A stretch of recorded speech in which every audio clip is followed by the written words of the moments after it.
welcome you all to this special session on breast cancer awareness and action. This is special because it is the last leg of our mega month-long campaign for action against breast cancer, conducted through 15 high-powered sessions over the entire month of October. I am Kamal Narayan, CEO of ISW Council, India's premier institution for health, advocacy, awareness, and behavior change.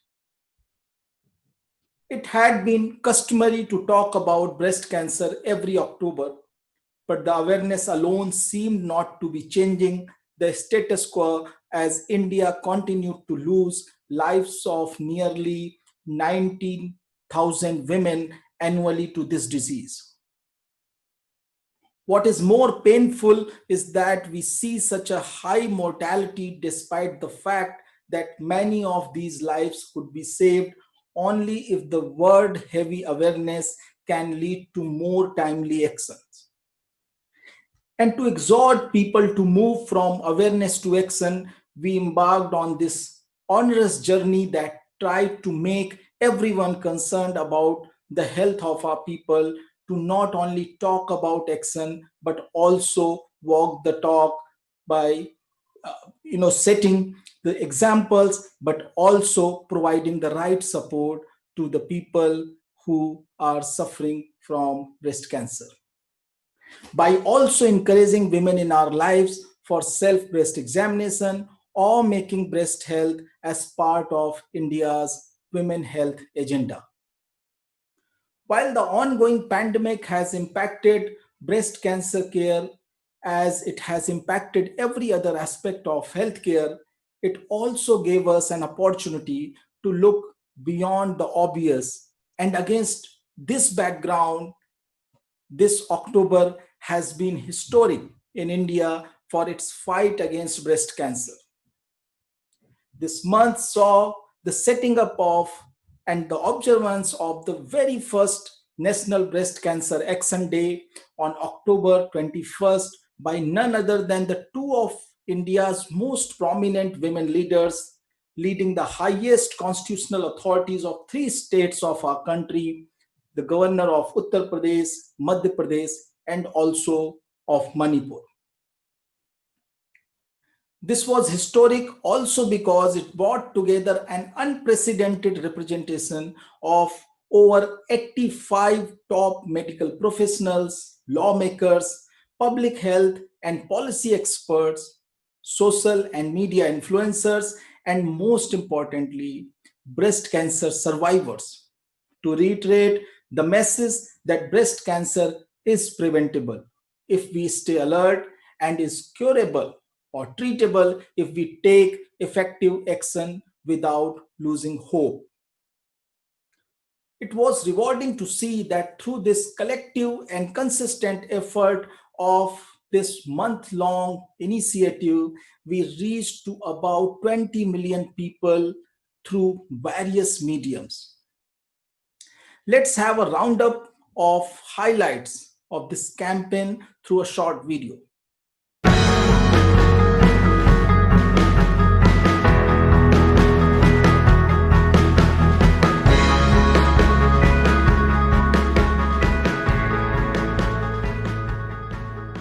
Breast cancer is the number one type of cancer in women today. To exhort and encourage all of us to move from awareness to action, ISW Council, in partnership with Novartis India, embark on month-long mega virtual conclave, Breast Cancer Action Month. मुझे आज breast cancer action day से उम्मीद है कि जागरूकता और उपायों के बारे में लोगों को बताकर हम देश में ज्यादा लोगों के बीच कैंसर होने से रोक सकते हैं। I'm confident that the contribution of the Integrated Health and Wellbeing Council will certainly help in checking and treating cancer. Awareness around cancer, awareness around women health, awareness about around all the artificial things that we engage in, and vanity has its own impact on our health. And I think it's time to turn the tables on the other side. The problem is really at two levels. One is, like I said, with the media centering a lot of communication around what is significant in that month. And the second is, as a society itself, we just don't want to mention the word breast. We have to create a complete ecosystem so which can really help early detection, early treatment, and help patients live a longer and healthier life. More and more ideas are emerging towards action, and I really appreciate that from awareness to action to make an impact is where we are moving. I think from the relatives' point of view, we need to just give time to the patient, listen to the patient, do not force your views. The first treatment of choice for most malignancies in the West is participation in clinical trials. So there has to be a change in the attitude of people towards clinical trials as well. Preventing risk factors, making sure that all the incentives are aligned together. Everybody is working towards keeping the patient healthy rather than treating sicknesses. So that is, I think, maybe a utopian model right now, but I feel that is the only way out if India as a country needs to put its healthcare system together. So when you say breast cancer, that should be the reply, yes, it is curable. Till the time you don't have a positive environment, nothing can be done. Secondly is we should not keep on bickering with each other that X is not doing, the politician is not doing, the NGO is not doing.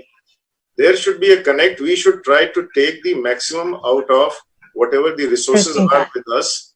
I think the more nothing is really going to be enough in this. The more that you do, the better it is. I think it has to be everyone's responsibility in that sense. Since Dr. Sairam has already covered what media should be doing, my only request would be if since we have Dr. Christoph also, I think from the science point of view, if there can be some focus in terms of how newer therapies can actually work in this, because this is the era of precision medicine. How that can be focused on and how that can help in terms of reducing the costs. There is hardly any master health checkups done by most of the diagnostic centers or hospitals. They don't include cancer checkup as part of the master health checkup. In this scenario, oncologist also has to be incorporated in framing these checkups from various sources. I think then only probably we will be able to diagnose them early. You have to build it around the face-to-face, the physical contacts, which needs to be there to do a mammography. We cannot do it remotely, or if there's a blood test to be done. These interactions need somewhere to be there, but we need to integrate it in a system which supports at least the awareness, the risk assessment, and the education via digital platforms. I think right now what we need is early detection. We need to put up the capability in our country to enhance and enable early detection of cancer. And 10 years is not a long time, given the condition we are having. And with COVID-19, it's all aggravated. So women are not reluctant to take action, but we need to create that ecosystem for them to facilitate the action for them. Big thank you to all of you for joining us.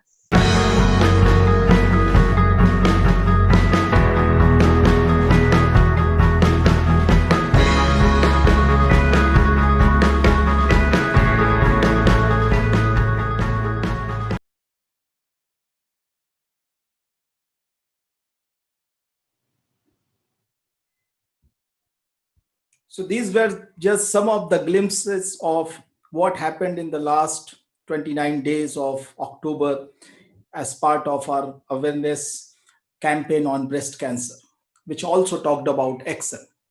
And today's session is the last, but certainly not the least, as this too is adorned with encouraging support and participation by some of the most passionate champions of health for all. It is overwhelming that this campaign got support from many those leaders who are the role model for millions and are true embodiment of women empowerment. And this session too has participation of one such legendary women leader who is undoubtedly the most familiar face of what we can say as Nari Shakti in our country. Her Excellency Honorable Lieutenant Governor of Pondicherry, Dr. Kiran Bedi. She is the first woman in India to have joined the officer rank of Indian Police Service. Her entire career is dotted with the galaxy of incredible achievements. As she could not join us today live, we have received a video message from Pondicherry Rajnivas, and I would request my team to play that video message.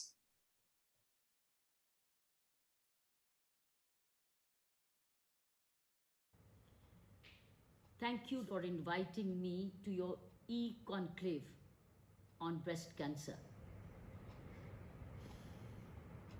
This is one subject which touches a very raw nerve inside my whole being, because I don't think any family has been immune, only the lucky ones, immune from a disease called cancer. And as far as the breast cancer is concerned, when I said raw nerve, because I've seen it happen in my own family. And there was nothing wrong with that person. I'll tell you who she was. Nothing wrong. A noble soul, very nutrition food, wealthy, healthy, bright, principled, ethical, very clean environment, a psychologist, worldwide known. And suddenly one day, she sees a lump on her breast. How did she see it? She was eating her food, and the food fell on her, a portion of the breast. It just fell. And she touched it, and she said, there's something hard here. Let me find out what's hard here. And she went for a test, turned out to be a case of breast cancer. As information traveled within the family, we thought it was limited to this. And this was overseas in UK. And they said, let's remove this. It might be. But the test reported she was willing to get it removed. But the test suddenly revealed that it had traveled through the lymph nodes, and from the lymph nodes to her vertebrae. And over a period, from vertebrae, it came to the brains. And she struggled for 3 to 4 years. And ultimately, we lost her. She happened to be my younger sister, called Rita Peshawariya Menon, a worldwide known clinical psychologist and a big consultant to the National Health Service. Why I'm saying is that few months prior to that, she was with me in Delhi.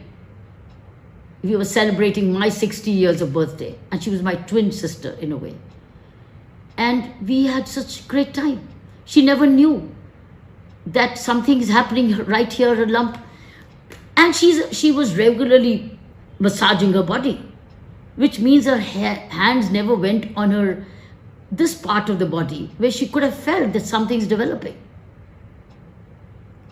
And after she left, we got a call from London that this is what's happened. Why I'm saying, my friends, is that this, when I asked her what happened, you're very regular in whatever you do. And she says, Didi, she said Kinny. She used to have, my pet name was Kinny for her, especially for her. She says she missed her medical checkup for that year only. Just 1 year. She used to do a regular annual medical checkup. But she missed it that year. I cursed myself, maybe she's traveled to India and she skipped it, and maybe she'd had a time, she would have gone for an annual checkup. She was so meticulous in all that she did. So everything right, environment right, just 1 year of skip of the medical checkup. Maybe she'd done it earlier, she could have detected it as localized lump and then detected it and surgically, and it was possible. It wouldn't have traveled through the lymph nodes from here down to the vertebrae and then behind the brain. What if? Which means there are two messages. Once, number one, we do not know what causes these lumps. We do not know. That means so much more research is required. We get all kinds of answers. Avoid this, avoid that. But we don't know what causes these lumps suddenly overnight. We don't know. That means so much more medical research is required to save these precious lives. 2, early detection, which means that when you massage your body after your birth, feel yourself. Feel yourself properly and see that there's nothing developing anywhere. And feel your body when you massage your body after your birth. So that means early detection is certainly an early prevention. That's what all the papers are saying. Early detection is early prevention. That's why the mammograms, etc., are being said, early medical checkups. So early. But the physical way of checking is all the way, all your body. You massage if there's any lump developing, and certainly your own part, this sensitive part of your human body. So early detection is prevention. And then once it's early detected, then in early cure. And then there are methodologies of cure, what kind of treatment comes in, what kind of latest medicines come in. If they're improved medicines, because I know the medicines cause huge amount of side effects. I've seen it all happen on my sister. So therefore, when you invite me for this, first is I don't want to talk about it. I don't want to talk about it because it reminds me of her. But then you insisted that I do talk. Then I've talked. That it is a painful thing. Therefore, the early detection is the best prevention. But then we also need networking. We need care, a post-care of the people who recovered to say how they did it, how well they did it. And we have many good success stories where they got the right treatment, they went into care right early, and they recovered. So we need those success stories to be told to such patients, provided it's early recovery, it's early detection, not going through the way my sister's case went through. So I think this is the message I would like to share, that this is preventable, provided we feel ourselves on a daily basis. We love our bodies, we value them and take care of them, and not postpone because we have work to do, we have conferences to address, we have relatives to visit. No, healthcare comes first. Woman's healthcare comes first. She must love her body, value it, feel it, live it, and take care of it. And then go to the care center wherever it's required, so that she doesn't have to lose a very precious life and leave us behind, us kind behind, who would always miss her, miss our relatives. So I've not seen the privileged families, many families have gone through it like mine has. But I want to thank you for giving me this opportunity and sharing my heart out. I do hope we can minimize the kind of suffering my sister went through. I think almost 3 to 4 years, because she got the best of the care. And finally, she came to the All India Institute, and Dr. Julka was the care provider. So I thought I'd share this with you, and to say that let's feel our bodies every day as a routine and massage ourselves so that we can detect anything wrong happening.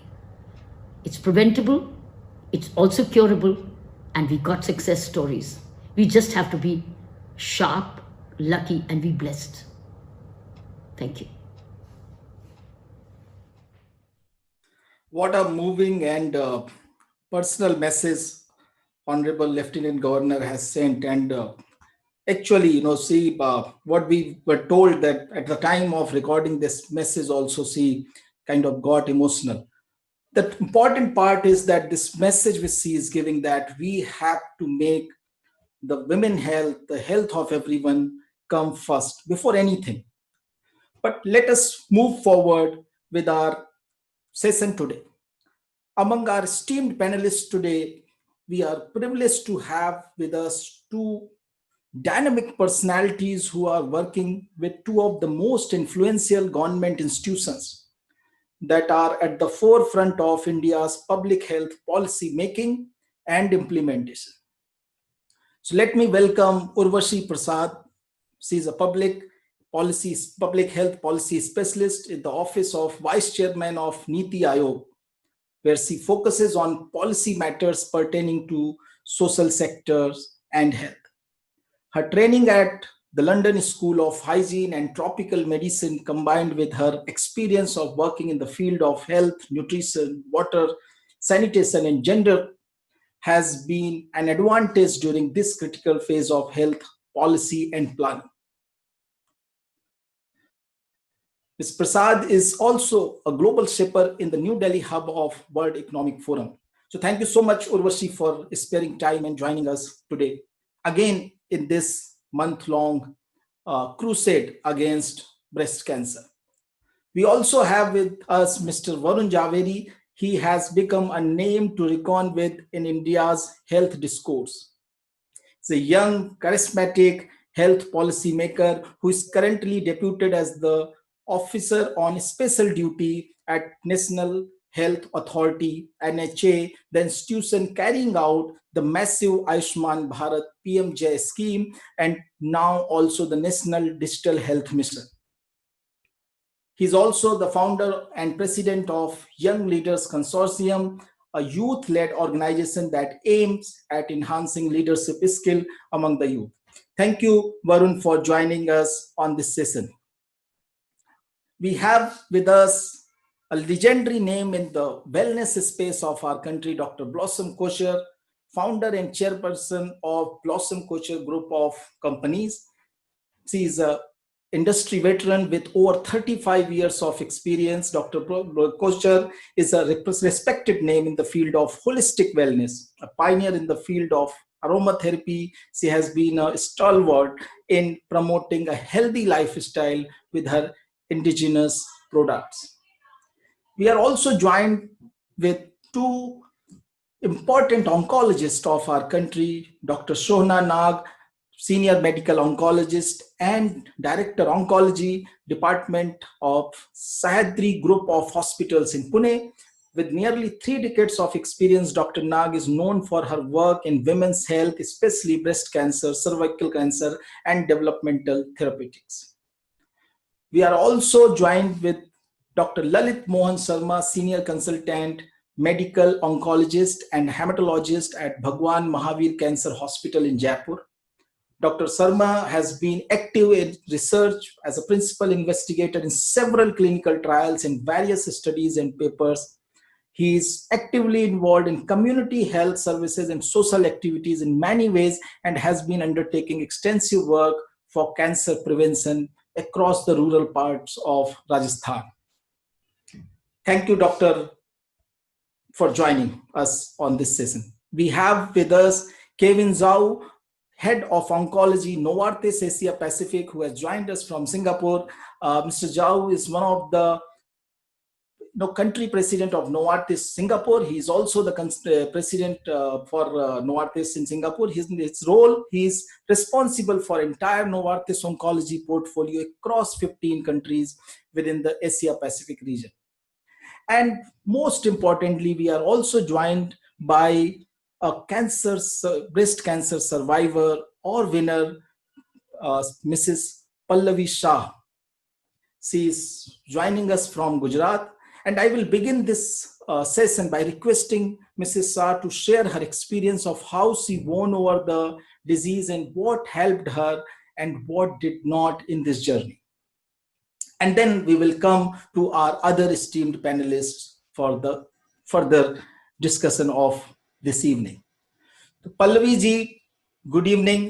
Good evening. आप गुजरात से आज जुड़ी और ये हमारा बहुत अहोभाग्य है कि आपने समय निकाला और अपनी जो कहानी है, जैसे कि अभी पौंडीचेरी की और जो हमारे देश की एक बहुत बड़ी लीडर हैं डॉक्टर किरण बेदी बता रही थी कि ये जरूरी है कि वो लोग जो इस लड़ाई से जीते हैं वो अपनी स्टोरीज बताएं, जिससे लोगों के अंदर और साहस आए और दमखम आए कि वो इससे लड़ सकें। तो आपकी क्या स्टोरी रही और आप ट्रीटमेंट के किस स्टेज में हैं, कैसा रहा ये सफर आपका कैंसर के साथ लड़ाई का और उस पे जीतने का? Good evening. मेरी लड़ाई तो मेरे को मेरा बिगेस्ट चैलेंज ये था कि मेरी सिस्टर, छोटी सिस्टर को ब्रेस्ट कैंसर हुआ था और वो तब 26 साल की थी और 22 साल तक उसको ब्रेस्ट कैंसर में थी, अरे सब सर्वाइवल कैंसर में थी और मैं उसके साथ ही थी और सब ट्रीटमेंट में। इसलिए मुझे पता तो कि ये ब्रेस्ट कैंसर या दूसरा उसका स्पाइन में आया था, बोन में आया था। तो फिर मेरे को 2006 में मुझे खुद को ब्रेस्ट कैंसर आया। तब मैं डर गई थी, तो सब देखा था तो भी डर गई। और मेरा कीमो हुआ पहले, बाद में ऑपरेशन हुआ, बाद में रेडिएशन हुआ और कीमो में तो मैं बहुत परेशान हो गई थी। फुल बॉडी में स्वेलिंग,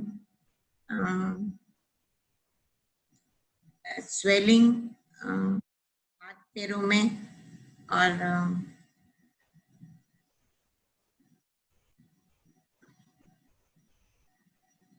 और मेरा मुंह, पूरी बॉडी भी इतनी ब्लैक हो गई थी, मैं चल नहीं पा रही थी। मेरा फेस भी मुझे देखने को पसंद नहीं था, मैं आईना मेरा दुश्मन हो गया था। फिर एक दिन मेरे को एकदम हुआ, व्हाई आई एम फ्राइटन, क्यों मैं डर रही हूँ, मुझे कुछ नहीं होगा और होना होगा तो देखा जाएगा। फिर मेरा ब्रेस्ट कैंसर अच्छा हो गया, कैंसर से मैं बाहर आ गई और वापस गाड़ी चलाने लगी, दुनिया घूमने लगी, सब करने लगी। और बाद में 2018 में मुझे ब्रेन ट्यूमर आया, तो वेरी नेक्स्ट डे उसका भी ऑपरेशन हो गया और मैं ऐसे हॉस्पिटल में चल नहीं सकती थी और घर की सीढ़ियां चढ़ के, मेरे बिल्डिंग में वो नहीं था, लिफ्ट नहीं थी, तो सीढ़ियां चढ़ के चढ़ गई, घर में आ गई। इतना मैंने वही सोच के रखा था कि जो भी होगा मेरे को कैंसर को तो हराना ही है, मेरे को जीतने नहीं देना है, फिर आगे देखे क्या होता है। और मुझे ना, फिर मैं सोची कि आगे जो हो गया उसको पीछे छोड़ देना, अभी हम आगे बढ़े, उससे कुछ डरने का जरूरत नहीं है। पल्लवी जी, आप आशा की बहुत बड़ी किरण है बहुत सारे लोगों के लिए, एक इतना बड़ा रोल मॉडल हैं। You are the real hero of real life. आप लोग एक कैंसर से डर करके कई बार अब अंदरूनी रूप से हार जाते हैं, लड़ाई लड़ने के पहले हार जाते हैं। आप सिर्फ कैंसर से लड़ी नहीं बल्कि 2 बार लड़ी। मैं है ना, ब्रेस्ट कैंसर के बाद 2 महीने में मेरा एक सपना भी था और मेरा टिकट भी बना हुआ था, टांजानिया द ग्रेट माइग्रेशन देखने चली गई। That's the spirit, Pallavi ji. That's the spirit. That is how you win over, anything which hamper, which anything which challenge your spirit, your life. बहुत मूविंग और बहुत इंकरेजिंग कहानी है आपकी। अब आपको कैंसर से, आप दोनों कैंसर से बार ये मेरी ट्रीटमेंट नोवार्टिस की चल रही है, लेकिन मेरे को कुछ प्रॉब्लम नहीं है, मैं रोज करती हूँ। ट्रीटमेंट चलना चाहिए और केयर होनी चाहिए, कंपनी कोई भी हो, company is not important.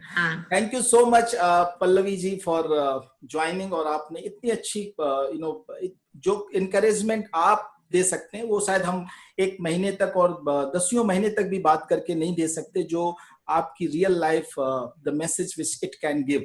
So thank you, and now we will move on to our other panelist. So now Urvasi, I would like to come to you for my one first question of this session. We heard Pallaviji's story. We heard what Kiran Bedi ji talked about, missing out on one, maybe health checkup might have led to this situation where that, treatment could not happen. In our last show, a day before yesterday, we had a gentleman from rural parts of Gujarat again, who actually lost his life, his wife's life, for breast cancer. And what he shared that, they lost initial 7 and 8 month uh, of this disease, as they could not identify, even the local doctors could not identify that it can be a breast cancer, despite a mammography was done, and that also showed some kind of issues in the breast texture and form. In Niti Aayog, you have been instrumental, and Niti Aayog has been instrumental behind the concept of Ayushman Bharat, especially the one with equal focus on holistic preventive well-being in form of health and wellness center, and then the tertiary secondary care in form of PMJ. How do you see that? How we can this structure, this mechanism which we are creating, how we can save lives of somebody like wife of that gentleman who lost around 7-8 months without despite seeking care, despite going even for mammography, and they could not get the right kind of direction, which ultimately led to progression of the cancer. How this Ayushman Bharat in real sense can help us in not only in prevention but also the care which when it's needed. Yeah, I mean, firstly, thank you very much for inviting me back. It's wonderful to be part of this the second time in a month. And, it's really been a pleasure to hear very, very inspirational messages, from Kiran Bedi ji and then Pallavi ji, amazing stories. So yes, I mean, the question you've asked, of course, is a very, difficult, it's a very broad question, but I'll try to break it down, a little bit.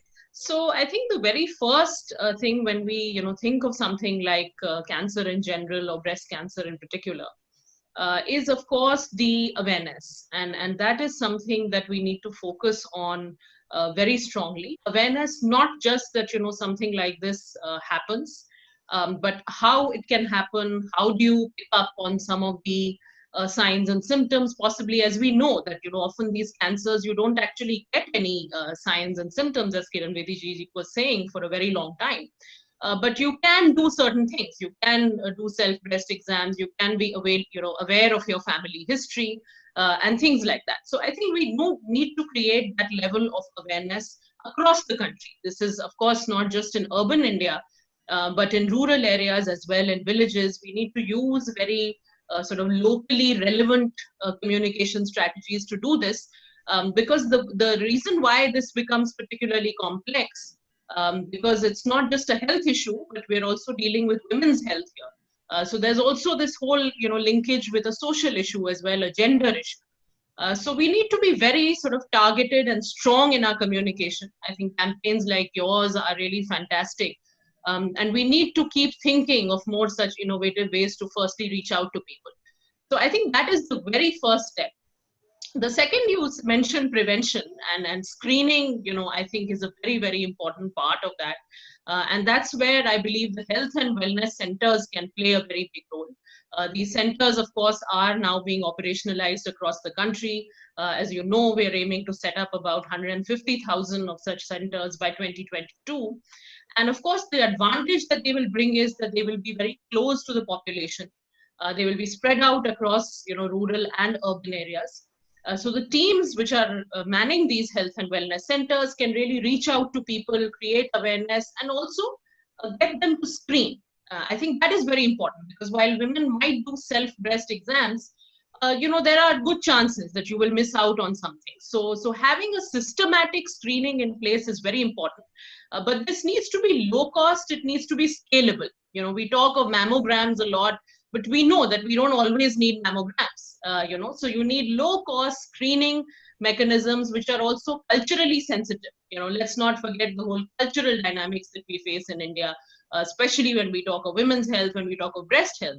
As some of the speakers said even last time, sometimes people will not even mention the word breast, let alone talking of anything else.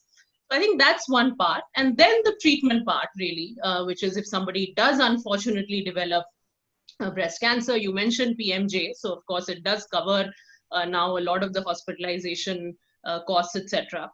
So I think that is obviously an important measure, as that will keep scaling up and reaching out to people.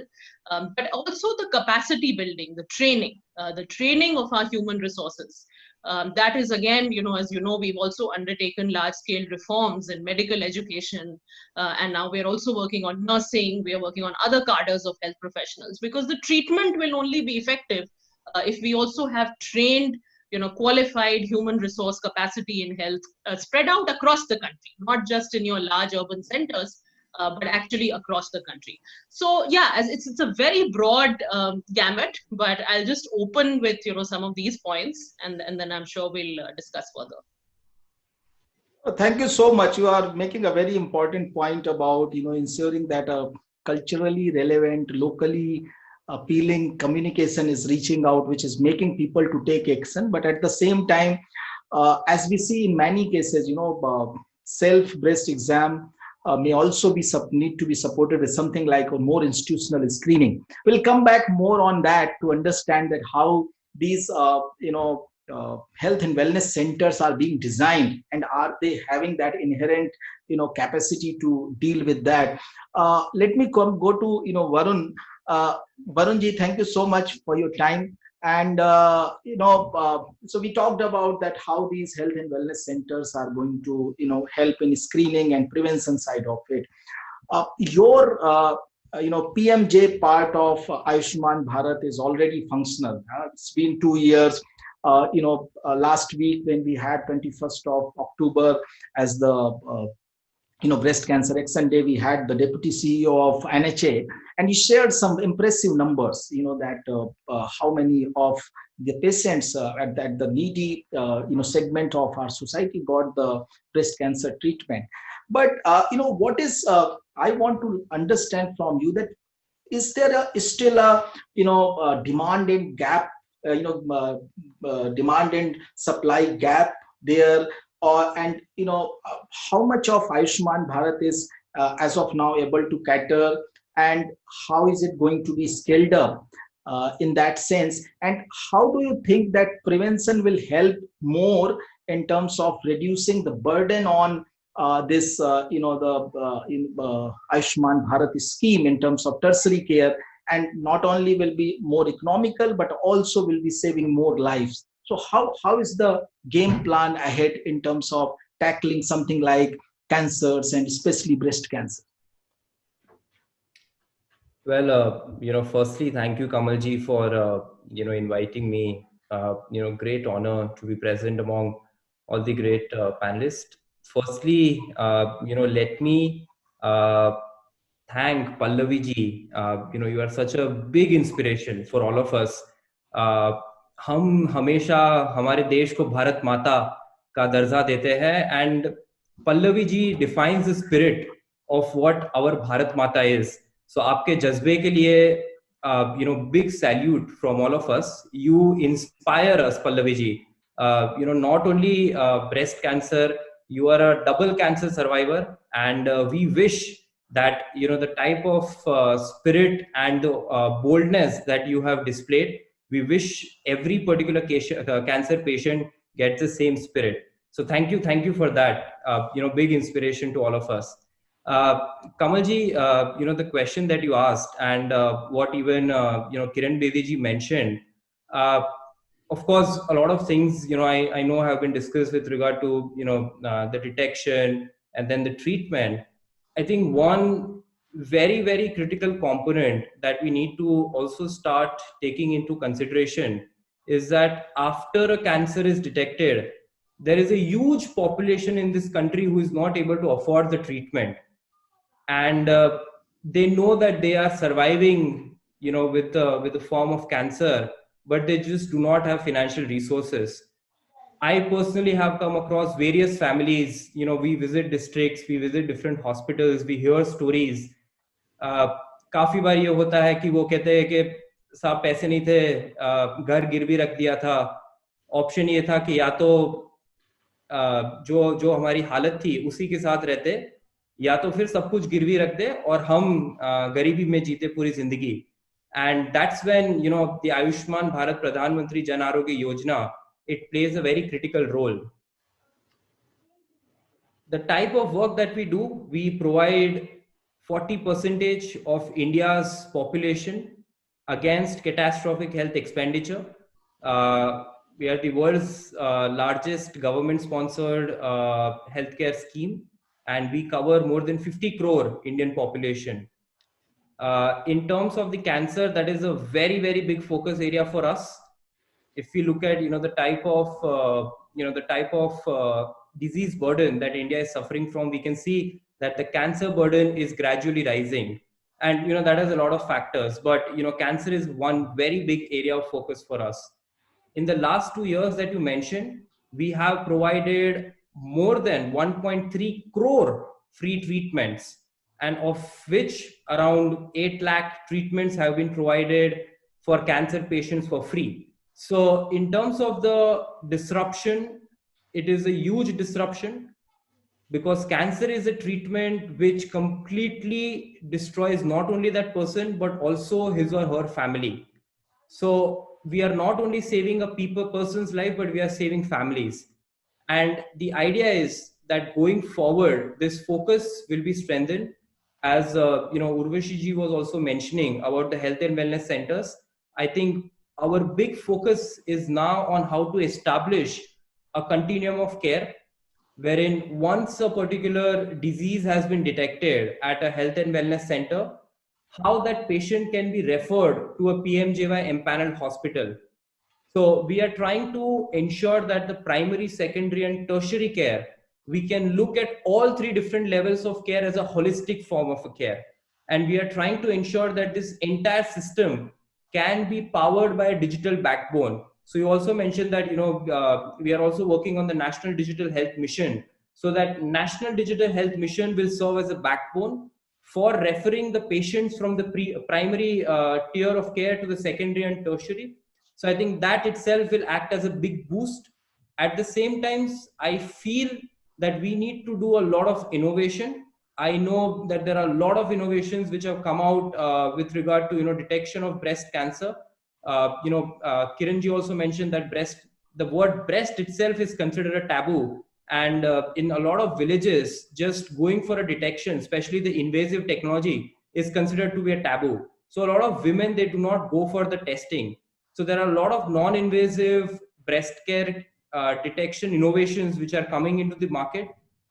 We have a specific program which tries to encourage and institutionalize a lot of healthcare innovations. So I think we need to start promoting those innovations. At the same time, when it comes to treatment, we have more technological advancements such as virtual teleconsultation network, wherein a doctor can refer to other doctors in terms of planning a particular cancer treatment, because there are various forms of treatment, whether it's radiology, surgical, medical. So they can discuss about exactly the pathway for the cancer. And at the same time, I also feel that the follow-up is very important. Once a cancer is gone away from the body, it is not necessary that it will not come back again. It can come back. And that's why a very robust follow-up mechanism is also very important. So I feel that we need to start looking at the entire healthcare system as one particular whole system, rather than looking at silos from primary, secondary, and tertiary. And at the same time, I feel that all of us as citizens have very important responsibility, which is with regard to awareness. This entire cancer campaign, and this is also the Prime Minister has been saying, we need to make this a Jan Andolan awareness campaign. We need to talk about it to the people around us. We need to make them aware. We need to send them to the centers where they can get the regular body checkups.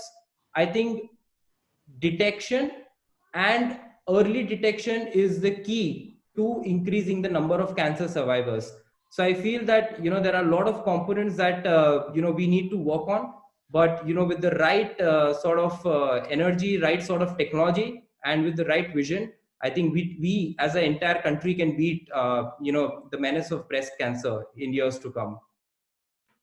Thank you so much, Varun. And I'm sure that the new digital framework will help us break these silos of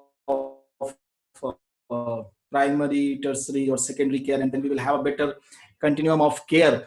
And I think faster and more efficient referral mechanism where it comes to tackling diseases like cancer. Let me go to we have two important doctors. So before I come to Blossom Kocherji, to you, before let's have some medical perspective on breast cancer from our doctors. So, Dr. Sona Nag, how do you see the overall breast cancer challenge unfolding in our country? Say we want to understand this. Uh, just a second. I think that's the problem of working from home, that you see a lot of, I think, background noise. And my two kids are, fighting with full force outside my room. Despite that, I, kind of instructed them not to do that. But anyways, so let me ask the question and then I'll go and then, kind of I request them not to disturb. So, Dr. Nag, what is the, overall challenge and where we need to channelize our energies, from prevention side, awareness side, and what do we need to have in terms of providing the care when the cancer is detected among the people, be it rural or be it urban? So I've been in practice roughly for almost 30 years now. And the kind of breast cancer patients that I saw then and the number I see now has quite drastically increased. And I think we need to remember that in India, we are a young population. We have 65% of our people who are below 35.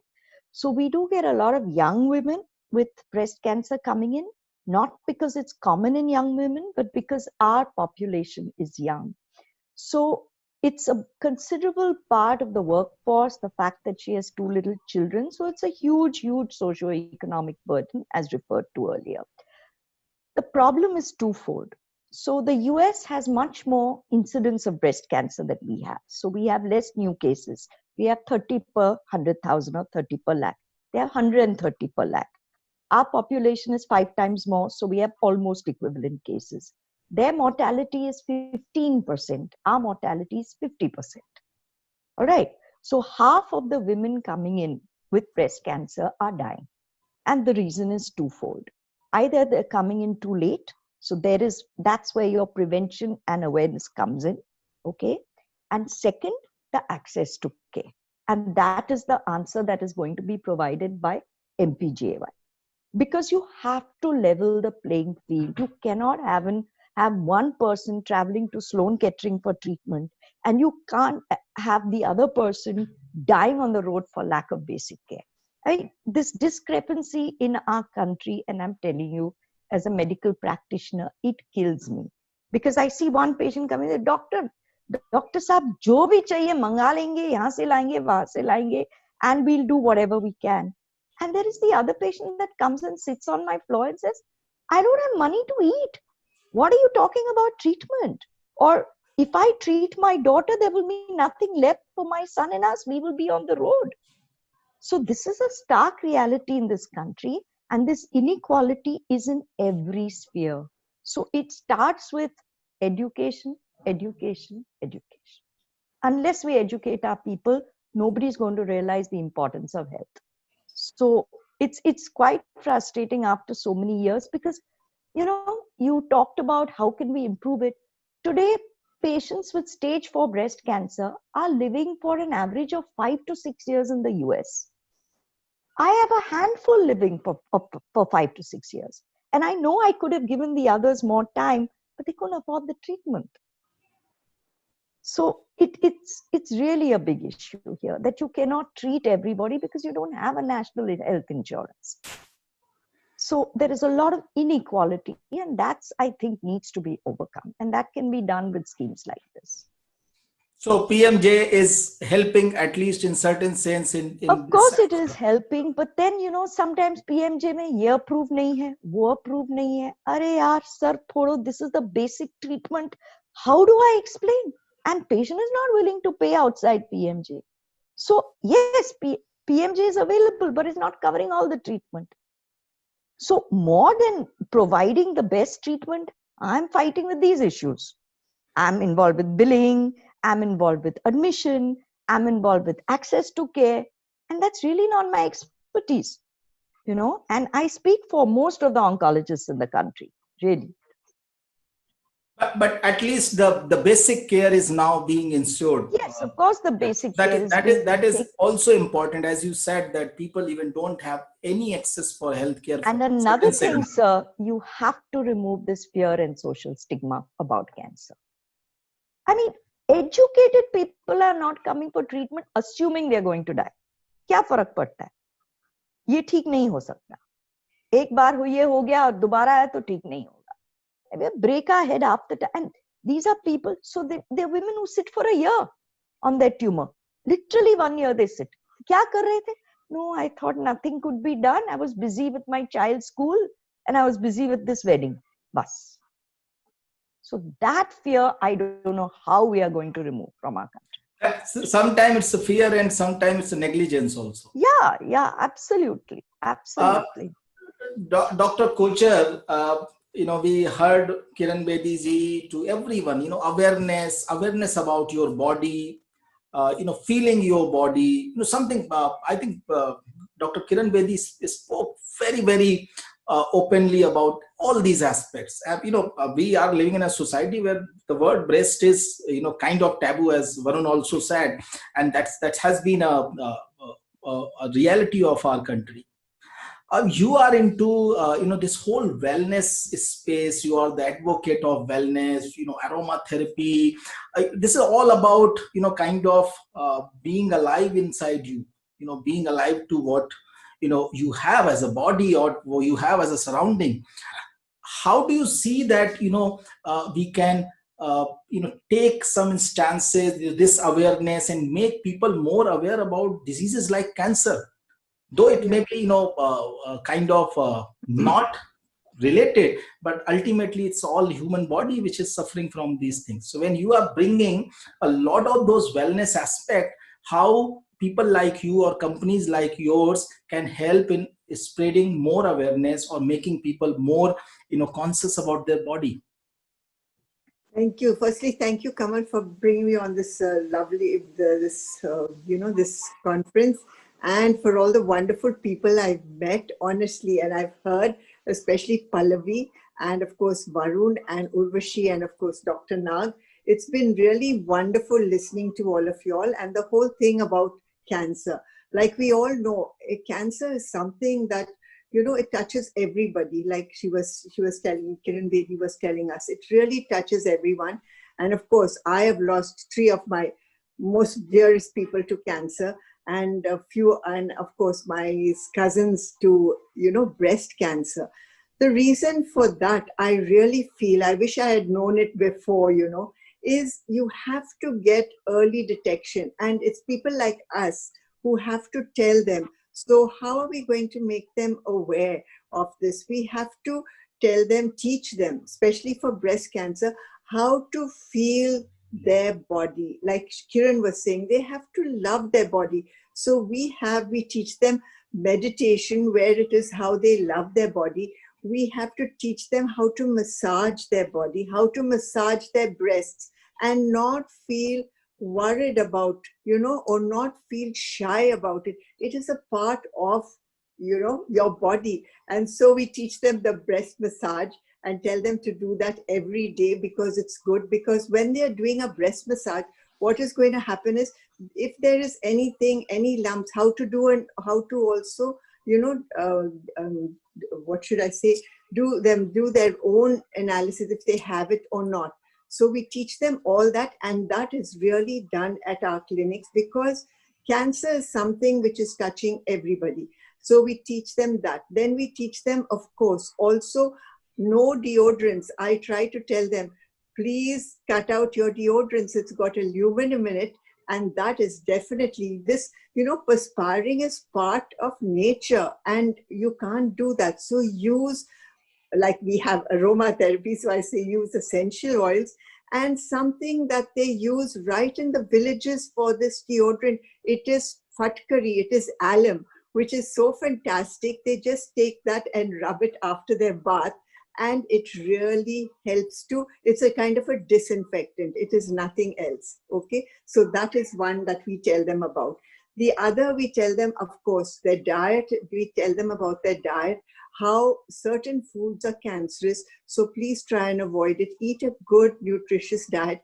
And above all, which I really tell them, is be happy. The main thing is also, a lot of it is emotional.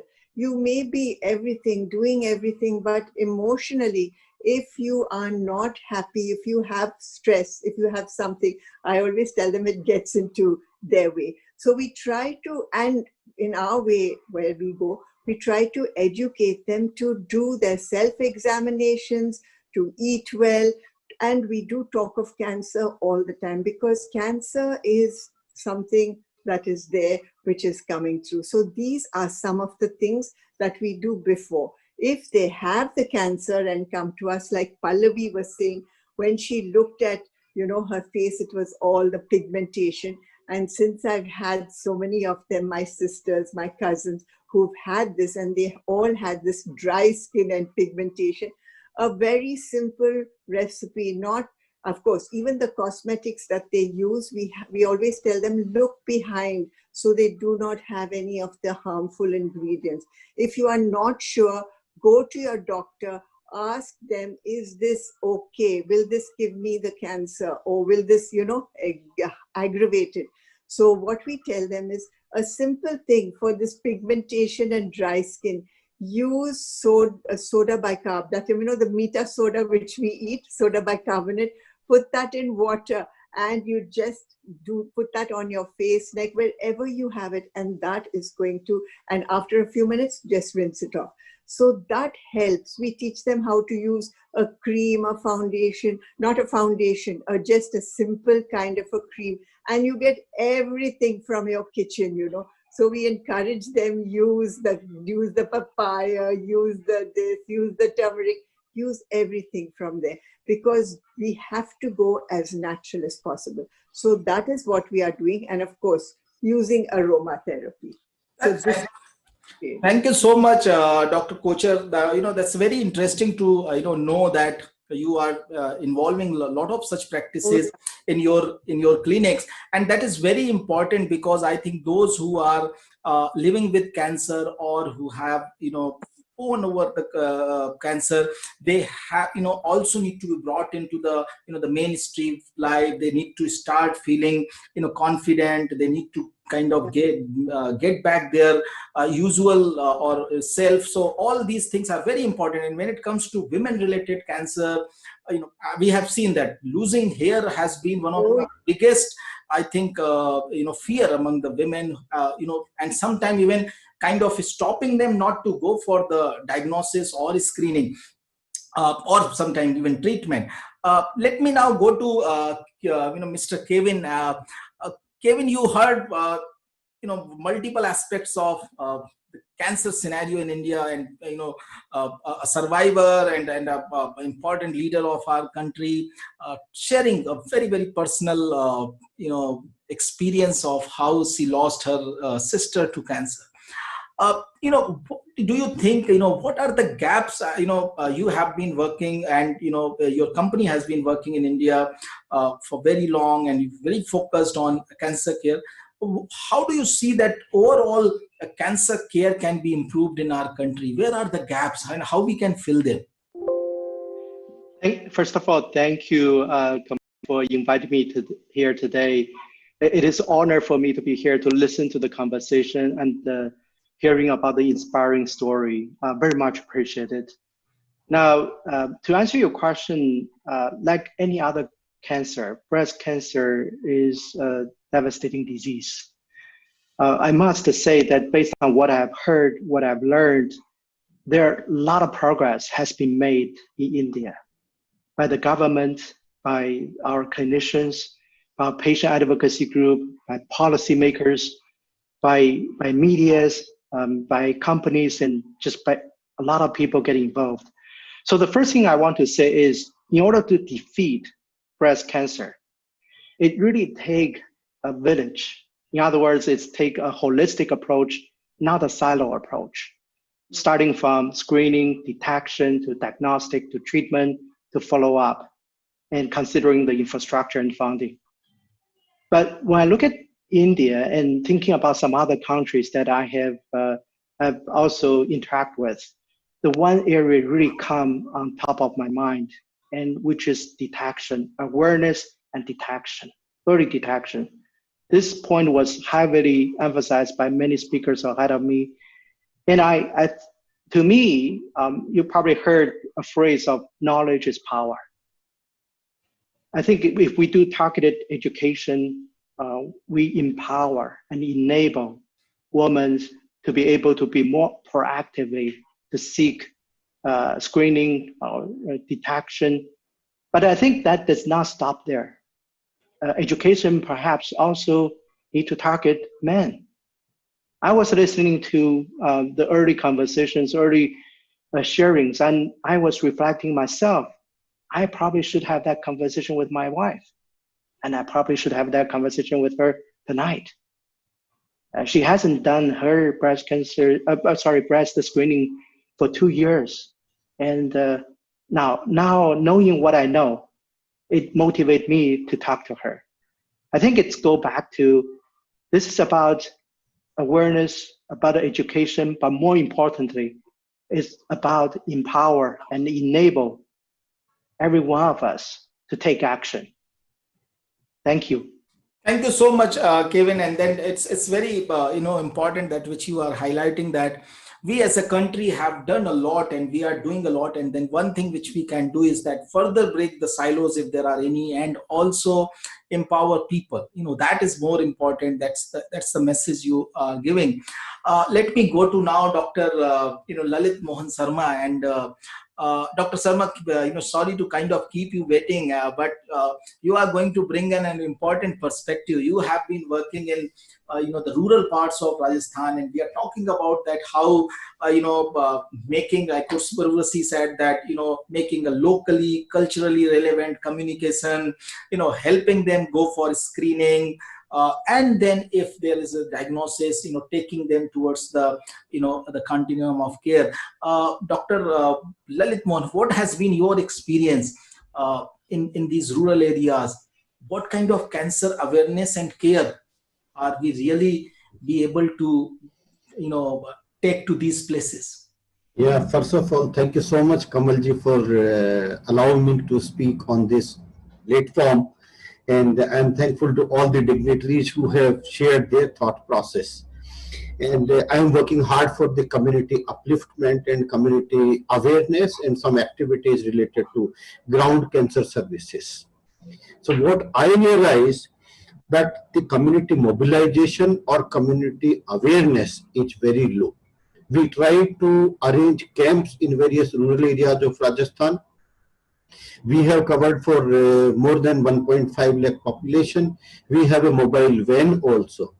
So we have approached to many rural areas with that van. We have distributed pamphlets. We have distributed the information through other medias also. But the community participation, community mobilization has been poor. And we realized that even if we have taken the mammography van along with us, we were doing free of cost mammogram, then also the females were not turning to us. And they all were feeling, when लेके आए हैं, कुछ उल्टा पुल्टा diagnosis बनाएंगे और पकड़ के ले जाएंगे, हॉस्पिटल में सब ऐसा ही वहम का काम करते हैं, मुझे कोई दिक्कत नहीं है, मैं क्यों अपना checkup कराऊं. So this was this one, and many times the fear, social pressure, and like talking about the breast remains tough. In fact, they will ask their husband, "Should I go for a checkup?" And the husband will always say, "No, जरूरत नहीं है, बिल्कुल ठीक है, क्यों checkup कराना, फालतू क्यों वहम डालती है." So we realize that awareness is topmost thing, and community participation. That all needs a behavior change communication model. And anything which is prevalent in the community, it takes huge exercise, huge amount of resources, imparting knowledge, training, retraining, and repeated hammering, in fact. So if we do that part for a longer period, probably the women will be more motivated, they will be more participating in these activities. And whatever I could sort of listen from the previous speakers, and my take on that will be, first foremost thing is prevention.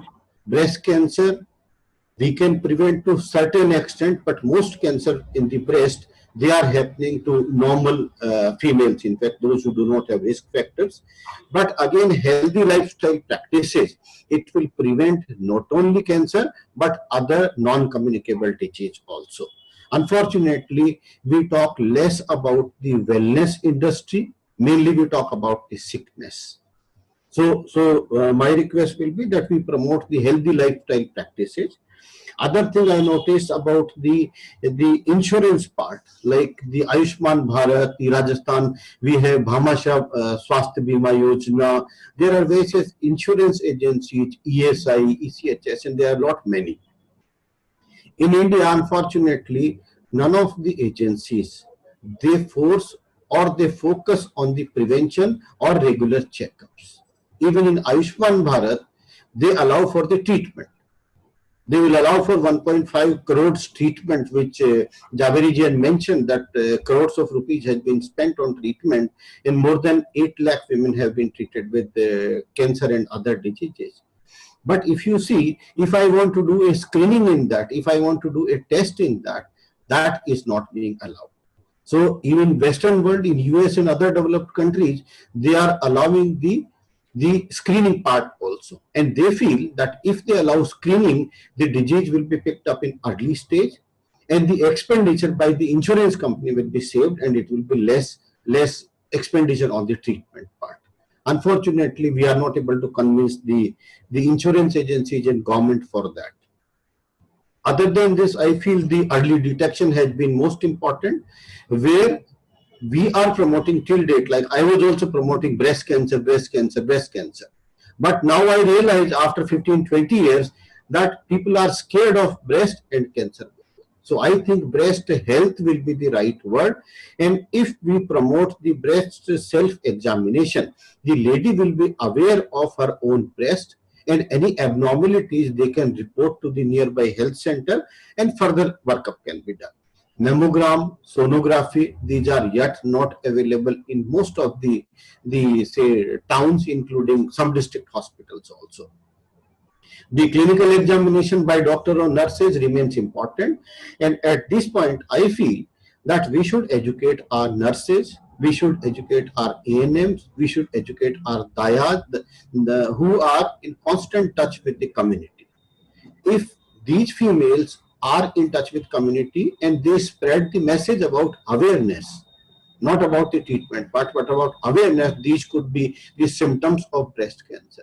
At my working place, at my areas of working, we have designed some leaflets and some posters where the rural ANMs and the staff goes to the community. They collect some 5, 10, 20 females or males, and they show them the charts, and they show them these could be the warning signs of cancer and these could be the signs of cancer. And if anybody is having any problem, one can report to them, and these can be a link between the patient and the healthcare system. Thank you, Dr. Lalit. I think you have summarized quite well all the points.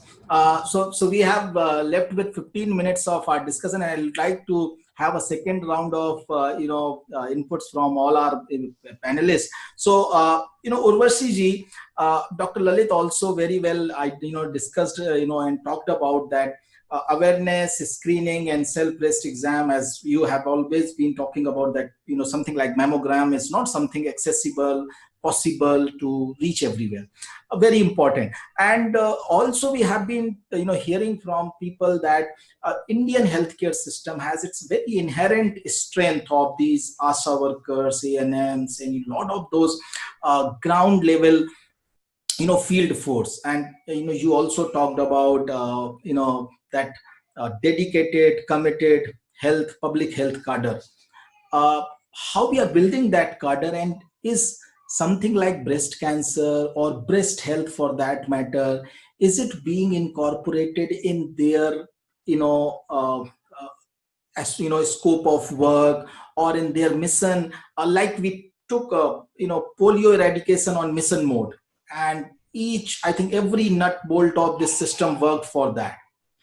How can we take something like holistic cancer prevention or something like this, which includes breast health also, uh, to be done by this extraordinary robust cadre of healthcare workers or professionals or support people? Yes, so I'll answer your question, and I'll also just very quickly emphasize, some of the points that other panelists made, which really resonated with me. So I'll do that very quickly as well in these concluding remarks. So I think on the public health cadre, at NITI Aayog and with the Health Ministry and others, we have actually been working to prepare a model public health cadre. Because some states have had one, but it's been very few states actually historically that have had a public health cadre. So we've gotten insights from different states, and we've actually put together a model framework, a model template. And the good news is that a lot of the states have actually now resolved that, by 2022, they will actually put in place a public health cadre in their states. So at least at the highest levels, at least at the levels of health ministers in these states, we do have a commitment. And I think, especially after now COVID and all of this, I think the importance of public health, COVID is something very unfortunate, but it's highlighted the importance of public health. So, the hope is that all of these efforts in public health will get a fillip post this, because, as I think one of the panelists also said, we've historically been a very cure-focused health system. We've been a very hospital-based health system. And to sort of move it now into prevention and primary care is naturally going to, take that much more effort. That is absolutely critical. Because like we say, prevention is always better than cure, and perhaps nothing stronger, this applies to than cancer prevention as well as early detection. So I think that's what we're trying to do on the public health cadre, and we will also hopefully try to link it up with the health and wellness centers. Because as I said, if they can do their job well, if they can do screening well, then a lot of the issues we have right now of screening and who's going to do it, who's going to cover the cost for it, etc., could get well addressed. So I think that is really the shift we need to make, is towards public healthcare, towards prevention. But just very quickly, I'd also say on the insurance, I think Dr. Nag made the point that of course, the implementation needs to be very streamlined, and I think that point is well taken. And I think the National Health Authority is working with the states, with everyone, to sort of try and make that process as streamlined as possible. Of course, it's a very big endeavor. And in a country like India, all of this, implementing it at scale always gets challenging. But the other thing is that we are also looking at how PMJ could eventually be expanded to cover what we call the missing middle.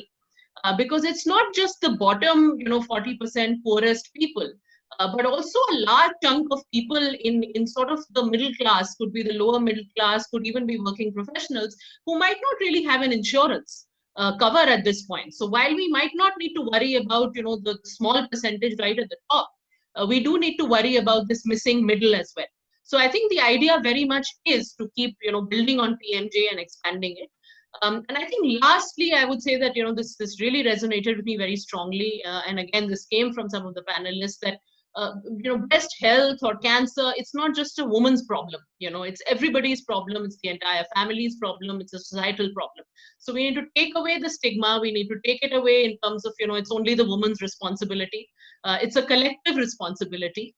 And we do need to move towards this. And I think on stigma, I would draw a parallel from TB, because I worked in the tuberculosis space where there is high levels of stigma. And actually, we found that, small steps, just like naming your treatment center as sort of a health center instead of calling it a dot center, made a huge difference, because a dot center meant that, oh my God, I have TB, I'm going there. It was horribly stigmatized. The moment you called it a health center, nobody had a problem coming there. So these are the kinds of practical solutions that we really need to look at and implement on the ground. Thank you so much, Urvashi. Very important points. Varunji, if I go with the submission of Dr. Lalit, so health and wellness centers are being getting operational. You already have I think a wonderful network of private hospital, government hospital across the country now under Ayushman Bharat scheme.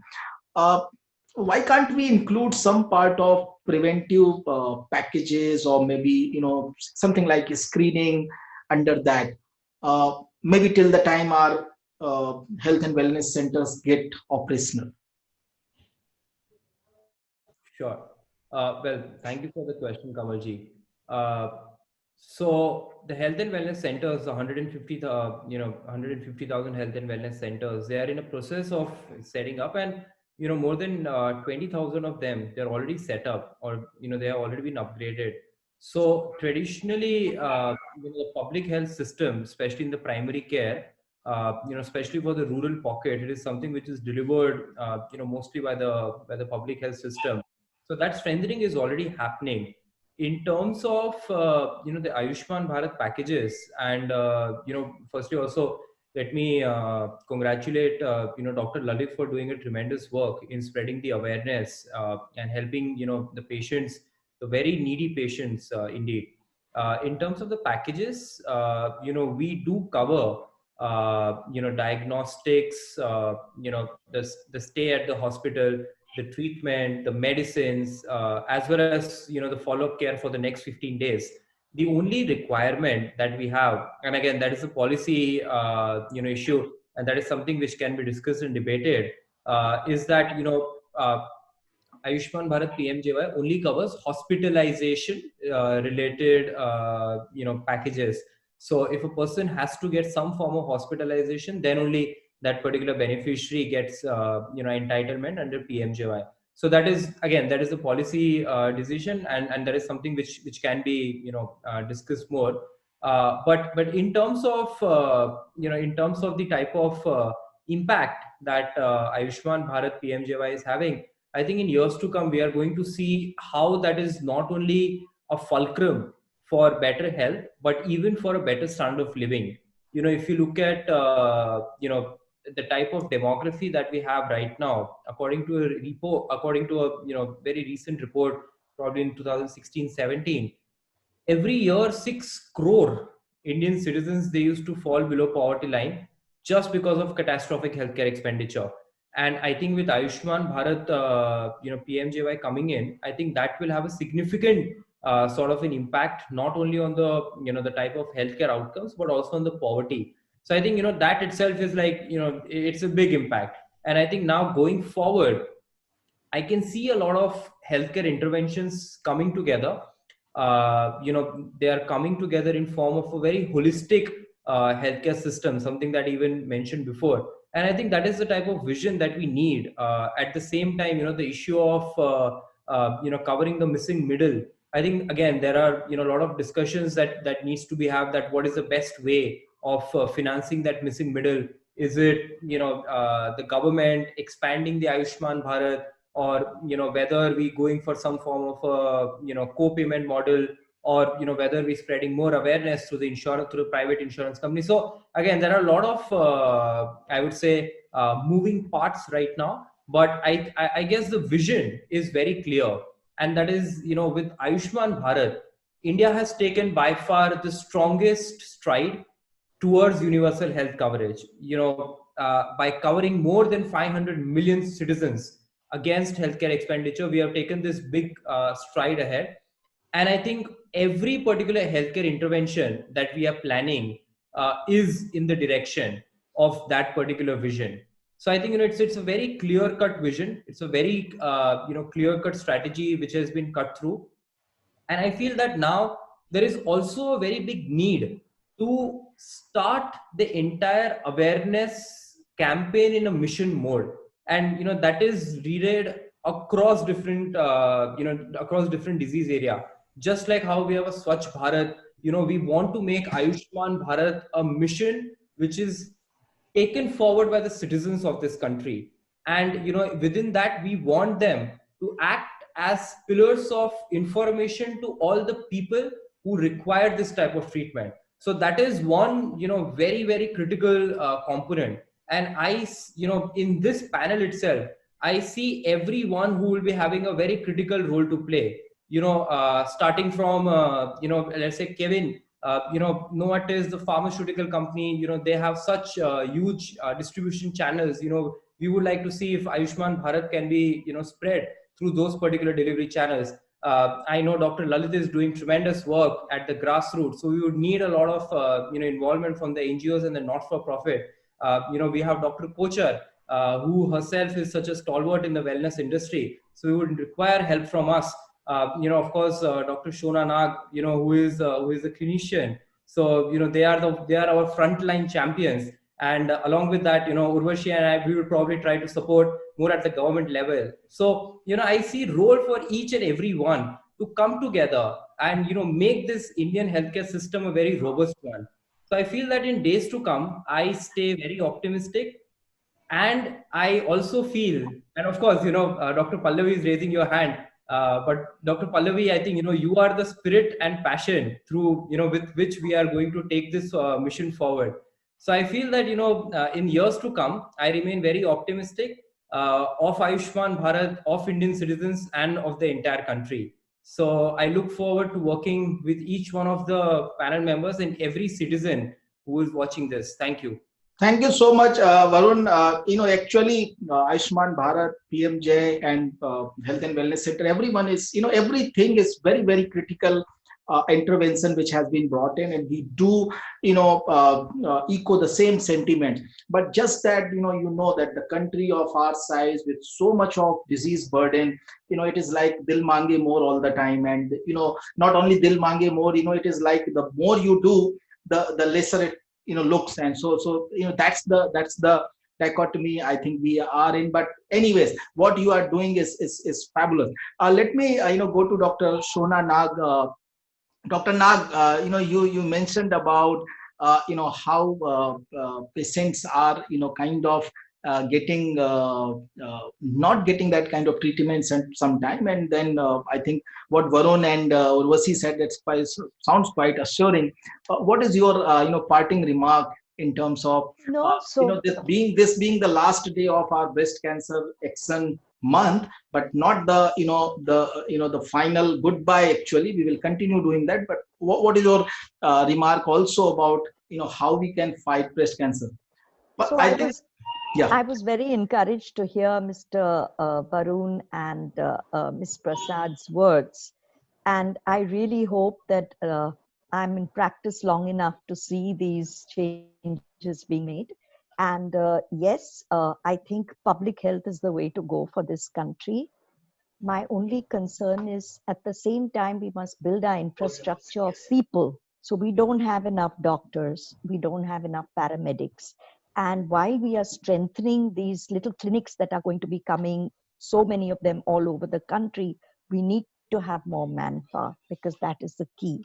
And what is so interesting about the public health system is that at the GP level, you can really empower a very basic doctor, whether they are MBBS, BAMS, or BHMS, with the correct training to pick up early cancer. And that has to be, along with diabetes and blood pressure and heart disease, that has to be a thrust area in their education.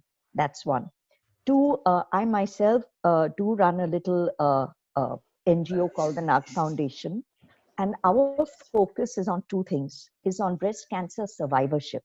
So what happens to these women after they are treated? They're not well. They're a new normal. They need different things. So we educate them and we run groups for them. And the second thing we are promoting, apart from taking, like giving subsidized treatment and awareness camps is we are promoting Indian research. We feel that the key, there is not enough Indian data there. There is not enough innovation there. So we provide research grants to Indian researchers, be they scientists or oncologists in the field of breast cancer. And we give them awards every single year for coming out with solutions for our people. That's very encouraging. Yeah. So the last thing I'd like to say is I belong to a group called Sahyadri. Sahyadri has a hospital in Pune called Surya Sahyadri. It is entirely dedicated to Ayushman Bharat. And next financial year, we will be getting our radiation machine. So it'll be a full-fledged cancer center in collaboration with Rotary, and it'll be a full Ayushman Bharat scheme. So let's see how that plays out and how that contributes to cancer care in Pune. So that's how Ayushman Bharat will go, strength to strength. Yeah. In days to come, people like you and all the resources in the more private sector joining in whatever level when they are kind of shying away as of now. The more they join, then I'm sure that this whole system will get better, more robust. Pallavi ji has been raising hand for some time. Pallavi ji, मैं ये बताना चाह रही हूँ, क्या कहना चाहेंगी आप? मैं ये बताना चाह रही हूँ कि मुझे भी कैंसर का अवेयरनेस में इंटरेस्ट है. जो आप कभी भी मुझे बुला सकते हो तो मैं चलने को तैयार हूँ. ये बहुत बड़ी बात है और आप खुद अभी पिछले 1.5 घंटे से आपने लगातार बैठ करके और जो ये डिसीजन लिया, अपनी कहानी बताई, ये इसकी शुरुआत है और आई एम श्योर आप बहुत सारा काम कर रही होंगी. और यहाँ पर जितने सारे स्टेक होल्डर्स हैं जो कैंसर अवेयरनेस को कहीं ना कहीं से बढ़ावा देते हैं और देना चाहते हैं, आई एम श्योर वो भी आपको के साथ काम करना चाहेंगे, because you are the living legend and living testimony of how how human spirit can defeat cancer. So thank you so much Pallavi ji. ISW Council भी आपके साथ आगे बहुत सारी awareness से related काम करना चाहेगी. Dr. Blossom Kocher, how we can make life of cancer survivors and winners better, and how to pick up cancer cases early and awareness. Your last remark. You are on mute, Dr. Kocher. Unmute, yeah. Yes, yeah. Now, what I was saying is, I think it is part of every household. We have to educate them to do their self-examination first and to encourage the women to go for tests, which is very, very important. That is one. The next thing, of course, all the doctors and the hospitals are doing a super job to treat the cancer. But what we have to do is, like after the cancer, when you send them home, that is when we have to see, and in the hospitals, the aftercare, and it should be treated holistically. This is what I really feel. It is a body, mind, and spirit kind of thing. And to beat cancer, to beat anything, everything has to go together. If the person is scared, and that is one thing, and not only the person, but the whole family is afraid of things. That's where we have to come in, and not just in the hospitals, the wellness, everyone, to tell them that this is something that you can easily treat and it can go away. To help them, to give them confidence, make them go out. Like we have Pallavi, of course, she's a strong woman, but you have other women, so many others who lose the battle because they are not strong. They are so worried, they are so scared. So we will have to really go ahead, and in the hospitals, apart from the doctors, have people going in there and telling them you are going to make it, and to give them something. And one thing I found, that with cancer, you have to make the patients laugh. You have to make them happy. I always say, if a family has cancer, I say take a whole lot of videos and things, put it on, and so that you're going to go on laughing, and tell them about their diets, tell them, improve their, how do they look. And that is, I think, something that is going to, because you have to treat that patient holistically, not just treatment. And that is fine, perfect. We do need the treatment. It's very, very important. but we also need to take a little bit of care for this holistic part of the person. Thank you so much, Dr. Kochar, and I'm sure there's a very important message. And I would also like to thank Pallaviji's family. She said that after, I think, 2 months after the operation, she went for that to see that grand migration at Tanzania. I think that's how the kind of family you need around you, who support you in all the thick and thin of your journey through any kind of health problem. Dr. Sharma, okay, Pallaviji, we have very less time, but you are most important guest today, so please. मेरी family मेरा backbone थी. Yeah. Yes. And that's how all the families need to behave. Dr. Lalit Sharma, you want to say something very quick, sir? In fact, I should say that if I conclude, men to be made partner for the women health, because हम सारा बोझ उन्हीं के ऊपर डाल देते हैं, अपनी हेल्थ का भी, ब्रेस्ट का भी, सर्विक्स का भी, फैमिली का भी. So men need to be partner with their health.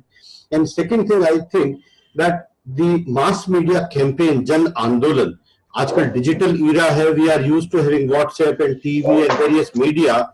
So we should have, जैसा घर घर में, गांव-गांव में कोका कोला पहुंच गई, मैगी पहुंच गई, children know about that part. फिर हमारी माता बहनों को ये कैंसर की जानकारी क्यों नहीं पहुंच पाती? So media and we all should be make more responsible for that part, and we should take advantage of this digital era. From sickness to wellness, we all need to focus, and we need to see more and more women and men surviving without disease. Thank you so much. Thank you so much, Dr. Lalit. Very important, in the message that men need to be part of women's health and partner in the women's health, and they need to, come out. And for that, we have been running this whole campaign for the last, entire month. Let me just go to Kevin. Kevin, Novartis India and Novartis as a company has been very, very supportive for us to put together this massive arduous work for the entire 1 month. As we said that we tried bring together anyone and everyone who care for the health of the people of our country and is the stakeholder in that.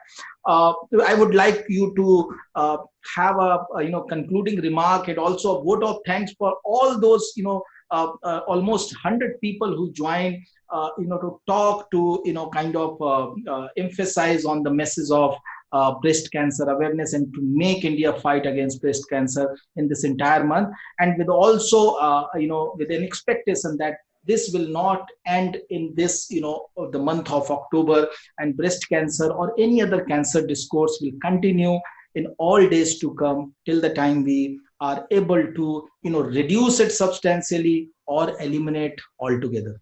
Kevin. Thank you, Kumar. I must say that not only it's an honor for me to be here today, but I feel inspired. I feel inspired because of the efforts, the time that every one of the esteemed panel member has given to this forum. And I also inspired knowing that there are thousands of people are watching this live today.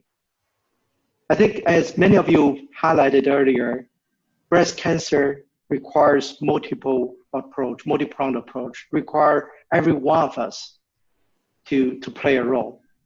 And as an organization, Novartis is committed to work in partnership with multiple stakeholders to support the health system strengthening initiative. As we believe a strengthened health system is a win-win proposition for everyone, and we're very happy to play a small part of that. With the latest data from Indian Council of Medical Research, 1 out of 39 women in India is likely to develop breast cancer. That's a very significant number. And looking at that population of India, it needs a mammoth task to integrate from early detection, screening, to treatment, to follow-up, and to all the decentralized cancer care system setup, to the education, to the funding. Novartis remain committed to explore partnership to improve care for breast cancer in India. Now, Kamal, as you mentioned earlier, this month-long campaign is just the beginning to reinforce that we need to move forward to action, not just awareness, but action to ensure the continuum of care is established in the country. We're very happy and honored to be able to collaborate with IHW Council in this regard. And together with the IHW Council, a summary of action points that has come during this month from various panel discussions will be prepared and shared with relevant stakeholders. We will ensure that we continue this awareness and education beyond October and beyond this October and Breast Cancer Action Month. I really want to take this opportunity to thank the entire panel members and to thank the entire team of IHW Council, CEO Mr. Kama, Anisha, who moderate most of the sessions during the month, and Himani, who behind the scene really managed the show diligently. And also so happy to see that Novartis India team is part of this movement, supporting this cause under the leadership of Sunil, our country head of oncology. So thank you for the opportunity. Thank you so much, Mr. Kevin, and it's very heartening to hear that your company, you all willing to take this movement forward, and we from our council, from our team, with our small resources and efforts, will continue to do what best can be done to eliminate or to reduce breast cancer, and taking that the gist of today's session forward, that every woman need to be more caring, more loving about herself, and also men need to be the part of or the partner in women's health. We at ISW Council, in association with Novartis India, have been running the whole campaign about encouraging and making every man, every woman the ambassador of good breast health. As our panelists talked about, that we need to move beyond breast cancer. We need to talk about breast health, and we have been running this mass movement to make these people the ambassador of good breast health, and making them pledge that they will talk about breast health in their family, with the women in their life, and at least 5 of them. We have started this pledge digitally on our website. People can visit our website www.iswcouncil.org, and you can get a tab. You can also get the link in this live show on the Facebook and the other platform. And by clicking that link, when you make the pledge, you get a certificate with your name on that certificate. Please do share that certificate on your social media pages. Tag at least 5 women of your social circle, your family, your friends, and make also them talk about breast health, and spread this awareness about making breast health as the priority for our country as part of the overall women's health. So thank you so much, all those experts, survivors, winners, and also those who were not fortunate enough to have their family member go through this or get through this disease. They all joined, shared their experience. Experts, doctors, policymakers, lawmakers. We got 3 governors joining. We from the bottom of our heart, we at ISW Council thank each one of them for their support in making breast cancer the priority agenda for this month and beyond this month. Thank you so much. Have a wonderful days ahead, and we look forward to keep working against this important area of that concerns our women's health and also the health of the entire society. Thank you so much. Thank you so much. Thank you.